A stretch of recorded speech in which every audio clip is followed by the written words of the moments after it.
সদর উপজেলা বিএনপির সুযোগ্য সাধারণ সম্পাদক জনাব মুরাদ আহমেদ,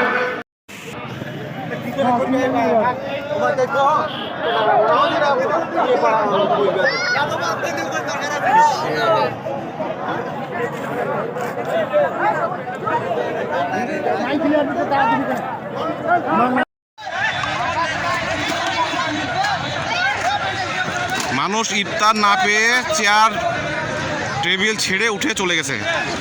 অনেকেই টেবিল আসা ভাঙাভাঙি করছে, চেয়ার ভাঙাভাঙি করছে। দিনাজপুর কোতোয়ালি জেলা বিএনপি, কোতোয়ালি বিএনপির ইফতার মাহফিলের এই কন্ডিশন, এত বড় মিসম্যানেজমেন্টের। 7 নম্বর উত্তরাল ইউনিয়নে আয়োজন করা হয়েছিল এই ইফতার মাহফিল।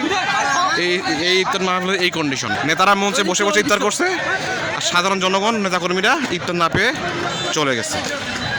এই হচ্ছে অবস্থা।